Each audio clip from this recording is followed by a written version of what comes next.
Hello everyone, स्वागत है आप सबका मेरे इस यूट्यूब चैनल पे जिसका नाम है हेल्दी हैबिट्स। क्योंकि हमारी जो आदतें होती हैं ना, वही कहीं ना कहीं हमें बनाती भी हैं और हमें बिगाड़ती भी हैं, है ना। एग्री करोगे आप? यस, क्योंकि अगर आदतें ही हेल्दी नहीं हैं तो सोचिए हमारा शरीर कहाँ तक और कैसे लड़ सकता है बीमारियों से। जैसा कि हम देख रहे हैं आज का ये जो समय है कोविड-19 का, जहाँ पे सबसे बड़ा शब्द इम्यूनिटी आ रहा है, तो वो भी तो कहीं ना कहीं आपकी इन हैबिट से ही जुड़ा हुआ है। तो इस जो चैनल है हमारा, उसमें हम यही छोटी छोटी पर बहुत ज़्यादा इम्पोर्टेंट बातों पे चर्चा करेंगे। तो होप आपको ये चैनल बहुत अच्छा लगेगा, क्योंकि ये हमारी लाइफस्टाइल से, हमारी बॉडी रिलेटेड डिजीज़ेज़ या हमारे शरीर की फ़िटनेस, इन सब से जुड़ा हुआ है। ओके, तो चलिए आज के इस डिस्कशन का शुभारंभ करते हैं, वो भी अपने इस टॉपिक से जो कि बहुत इंटरेस्टिंग होने वाला है। 5 keys to a healthy diet, है ना। क्या खाना चाहिए, कैसे खाना चाहिए, क्यों ऐसा करना चाहिए, क्यों नहीं करना चाहिए, यही सारी चीज़ें हम इसमें छोटी छोटी डिस्कस करेंगे और आप इस सेशन को बहुत ज़्यादा एंजॉय करने वाले हो, ट्रस्ट मी। तो चलो सबसे पहला जो की है, यानी कि सबसे पहली चाबी देखते हैं। Yes, eat a variety of foods, है ना। जैसा कि आपने सुना होगा कि हमारी प्लेट में ना सब तरह की चीज़ें होनी चाहिए, वो भी फुल ऑफ न्यूट्रिएंट्स। मतलब समझे, यानी कि कार्बोहाइड्रेट भी है, फैट का भी कुछ पोर्शन है, कुछ विटामिन, कुछ मिनरल, कुछ माइक्रोन्यूट्रिएंट, सारे के सारे उसमें हैं। मतलब कह लो फुल ऑन वैरायटी है वो। जैसा कि आपको इस पूरे पिक्चर में भी दिखाई दे रहा होगा, अलसी के सीड्स भी दिखाई दे रहे हैं, स्पिनच भी दिखाई दे रहा है, इवन यहाँ तक कि आपको एप्रिकॉट्स दिखाई दे रहे हैं ना, जिंजर दिखाई दे रहा है, ब्रोकली दिखाई दे रहा है, बहुत सारी चीज़ें ऐसी हैं। तो यही सारी चीज़ें हमारे फूड में शामिल भी होनी चाहिए। हमें स्टेपल फूड्स जैसे कि वीट, बार्ली, यानी कि गेहूँ, चावल, मक्का, बाजरा, ये सारी चीज़ें खानी चाहिए। वहीं ट्यूबर्स का भी यूज़ करना चाहिए, यानी कि जैसे आपकी आलू, यम, टारो, कसावा, इसी तरह से बहुत सारी दालें अपनी उस प्लेट में शामिल करें आप। जैसे कि तुअर दाल आप खाते ही हो, मूंग, मसूर, राजमा, बहुत सारी चीज़ें हैं। वेजिटेबल्स आप जानते ही हो, वेजिटेबल्स, फ्रूट्स, जो भी सीजनल हो खूब खाओ उसे। इवन कुछ एनिमल सोर्सेज से भी फूड हम ले सकते हैं, जैसे कि मिल्क हो गया, मिल्क के सारे प्रोडक्ट्स। जैसे भाई गर्मी का सीज़न चल रहा है, अब तो बारिश भी आ गई है, बट स्टिल हम दही बहुत प्रेफर करते हैं। बिल्कुल सही, अगर आप मीट और फिश खा रहे हो तो वो भी बहुत अच्छी बात है। Then eggs also, is it. हम ऐसा क्यों करते हैं? सबसे पहली बात, इससे सभी लोगों को एक बहुत ही ज़्यादा एसेंशियल न्यूट्रिएंट राइट अमाउंट में मिलता है। दूसरा, शुगर्स, फैट, सॉल्ट, इन सब से हम थोड़ा दूर हो जाते हैं। तो एक खाना हेल्दी सा जो वेट गेन है ना, वो हम नहीं करते हैं, क्योंकि हमारे खाने में तो रहता है बहुत सारी सब्जियां, बहुत सारे फल। तो नॉन कम्युनिकेबल डिजीज़ेस से भी हम काफ़ी कुछ बचते हैं। समझ रहे हो ना आप? ठीक है। नेक्स्ट की is eat plenty of vegetables and fruits. जितना हो सके उतनी सब्जियां, फल खाने की कोशिश करिए, और कोशिश ये करिए कि जो भी सब्ज़ी आप खाएं वो ओवर कुक्ड ना हो, क्योंकि अगर आपने ओवर कुकिंग कर ली तब तो सारे के सारे इंपॉर्टेंट वाइटामिन ख़त्म हो गए, तो खाने का फ़ायदा ही क्या। कच्चा फ्रूट, मतलब फ्रूट तो चलो आप फ्रेश फ्रूट्स ही खाते हो, कच्चा ही खा रहे हो, मतलब अगर कच्ची सब्जियां, अब एज सच नहीं कि लिया खा लिया, बट यस हम सैलड्स यूज़ करते हैं, हम रोस्ट सब्जियां भी खाते हैं, क्योंकि इससे क्या होता है ना कि हम थोड़ा बहुत शुगर, फैट, सॉल्ट्स, इन सब से बच पाते हैं। और दूसरी बात ये कि ये बहुत बड़े सोर्सेज हैं vitamins, minerals, dietary fibre, plant protein भी मिलता है आपको इनसे। तो वही एक चीज़ फिर से आ जाती है कि हम बहुत सारी ऐसी नॉन कम्युनिकेबल डिजीज़ेज़ हैं, जैसे मोटापा यानी ओबिसिटी, हार्ट डिजीज़, किसी भी तरह का स्ट्रोक, डायबिटीज़, कैंसर, इन सब से बच सकते हैं अगर हम अपने डेली के रूटीन में ये चीज़ें शामिल कर लें। तो आप भी इस बात से अग्री करते हो, मुझे पता है।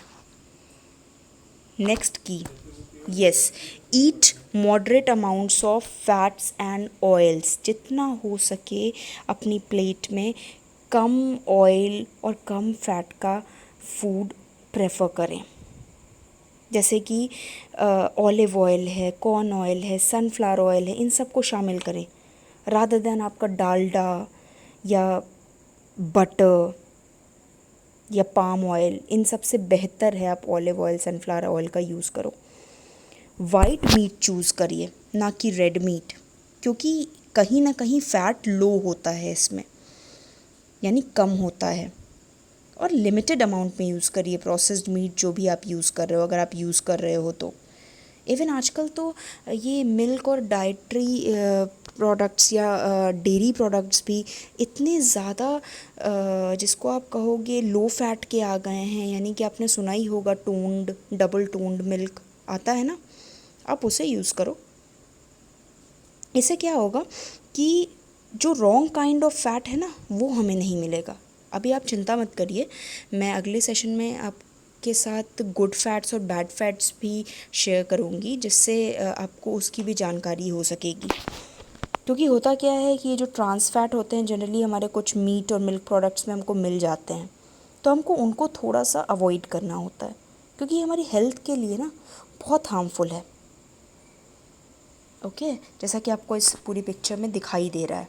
आप खाओ, क्यों? क्योंकि फ़ैट बहुत अच्छा सोर्स होता है एनर्जी स्टोर करने का। तो कभी कोई डॉक्टर आपको ये तक नहीं एडवाइस करेगा कि एकदम ही फ़ैट और ऑयल छोड़ दो, नहीं, थोड़ी अमाउंट तो बिल्कुल चलती है। Then eat less salt and sugars. क्यों? क्योंकि जहाँ सोडियम और जहाँ आपके शुगर का अमाउंट ज़्यादा हुआ ना, आपको हाई ब्लड प्रेशर की शिकायत हो सकती है, हार्ट डिजीज़, स्ट्रोक की शिकायत हो सकती है। इसलिए लोग इसको थोड़ा सा अवॉइड करते हैं। इवन टूथ डिके की शिकायत शुरू हो जाती है अगर आपका शुगर कंटेंट ज़्यादा है फूड में आपके। इवन जो आपकी डिजीज़ेज़ है ना, ये नॉन कम्युनिकेबल यानी हार्ट डिजीज़, बार बार मैं ये नाम ले रही हूँ तो आपको ये बात पॉइंट आउट होनी चाहिए कि ये सारी चीज़ें हम लोगों को कहीं ना कहीं नुकसान देती हैं। सॉफ्ट ड्रिंक्स वगैरह बिल्कुल पिएं, ऐसा नहीं है कि हम सेवन करना ही बंद कर देंगे, बट थोड़ा सा तो लिमिट कर सकते हैं ना, एटलीस्ट अपनी सेहत को सही रखने के लिए। अवॉइड फूड्स जैसे कि आपके स्नैक्स वगैरह आइटम हो गए, फ्रेंच फ्राइज़ हो गया, पकौड़े खा रहे हैं, समोसे खाइए, बिल्कुल खाइए, बट अगर हम डेली या ऑल्टरनेटिव डे पे ये सारी चीज़ें लेते हैं तो इससे हमारी शरीर पे बुरा असर पड़ता है ना। मैं कहीं भी गलत हूँ तो प्लीज़ आप कमेंट कर सकते हो। आई नो कि सबकी कुछ ना कुछ पसंद होती है, बिल्कुल पसंद को मारना नहीं है, बट हमको रेगुलेट करना है बस अपने खाने के तरीके को। Okay, and last but not the least, breast feeding.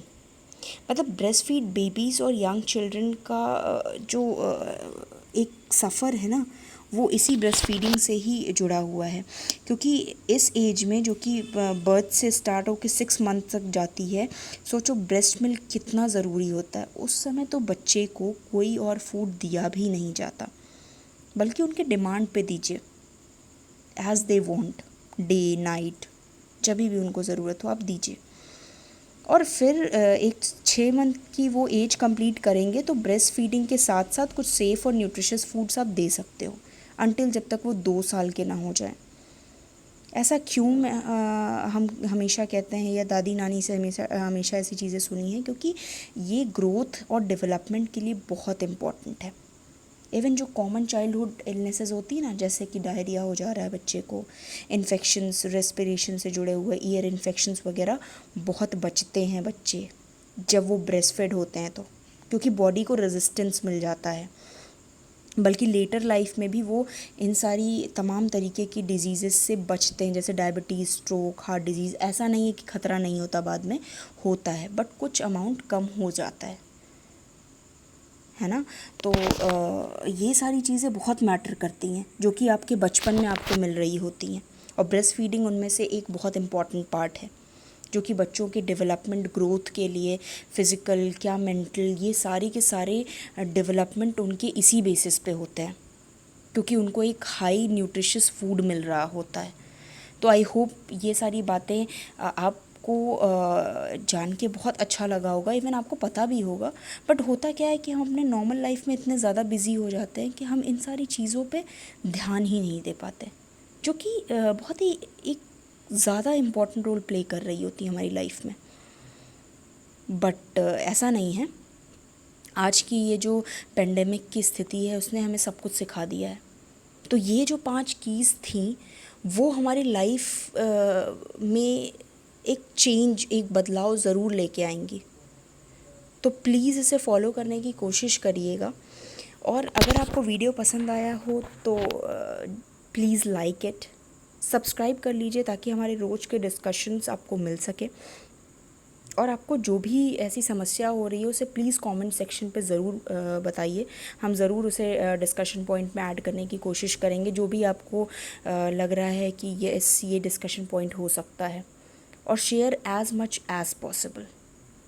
So thank you so much for supporting me, and उसके अलावा जहाँ पे भी हैं सेफ़ रहिए, अपना पूरा का पूरा ख्याल रखिए, आप अपने अपनों का भी ख्याल रखिए, ऐसी मेरी आशा है। सो फिर से आपका धन्यवाद।